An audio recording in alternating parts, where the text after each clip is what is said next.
आणि प्रत्येक देशवासियाच्या मनातला हा प्रश्न आहे, चीननं आमच्या जमिनीवरती अतिक्रमण केलं आहे की नाही.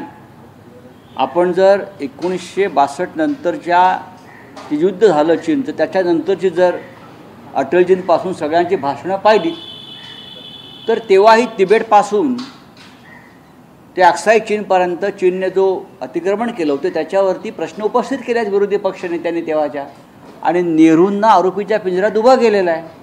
आणि आताही सध्याचे राज्यकर्ते करतात.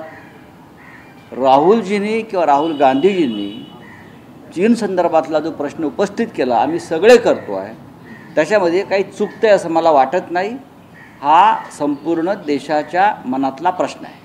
सर, 5 ऑगस्ट आहे असं सांगितलं जातं, या पार्लमेंटच्या कॉरिडॉर्समध्ये असं ऐकता येतं की एनडीए काही ना काही घोषणा करते. तुम्हाला 5 ऑगस्ट आणि एनडीए आज काय घोषणा करणार की नाही ते तर माहीत नाही, पण तुम्हाला काय वाटतं आहे 5 ऑगस्ट आणि एनडीएचं? नाही, मला काय सांगता येणार नाही, कारण हे राजकीय स्वार्थासाठी नरेंद्र मोदीजी काय कधी एखादी घोषणा करतील, मग नोटबंदी असेल किंवा अजून काही असेल, ते अचानक येऊन घोषणा करतात आणि देशाचं वाटोळं करतात. तर आता काय जे करतील ते आम्ही ऐकू आणि त्याच्यावरती मत प्रदर्शन करू. अजित पवार मुख्यमंत्री होईपर्यंत गप्प बसायचं नाही, वैद्यकीय शिक्षण मंत्री हसन मुश्रीफ यांचा माझ्या शुभेच्छा आहेत हसन मुश्रीफ यांच्या वक्तव्याला आणि अजित पवारांच्या पुढल्या कार्यकर्त्याला आमच्या शुभेच्छा आहेत. अजित पवार विक्रमी वेळा उपमुख्यमंत्री झाले, विक्रमी वेळा. त्यांचा विक्रम देशामध्ये कोणालाही तोडता येणार नाही.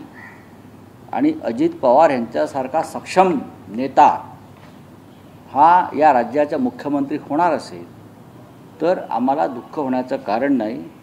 हसन मुश्रीफ आणि त्यांच्या लोकांनी प्रयत्न करत राहावं. सर, संभाजी भिडे यापूर्वी अनेक वादग्रस्त विधान त्यांनी केलेली आहे. सर्व धर्म समभाव आणि नीचपणा आहे अशा पद्धतीचे विधान त्यांनी नाशिकमध्ये केले. करू द्या, त्यांच्याकडे काय लक्ष देत आहे? ते कोण आहेत? बोलू त्या. डोनाल्ड ट्रम्प यांनी काल अधिक टॅरिफ लावण्याची घोषणा केली आहे. एक प्रकारे भारताला बहुतेक आज जे 5 ऑगस्टला मोदी घोषणा करतायत ते बहुतेक ट्रम्प विरुद्ध काहीतरी घोषणा करतील असे मी अपेक्षा करतो.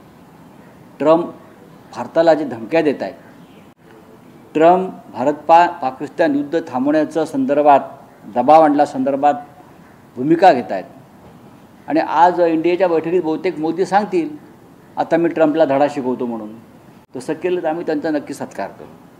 सर, कलम 370 हटवून 6 वर्ष पूर्ण झाले, काय बदललं हा प्रश्न? काहीच बदललं नाही.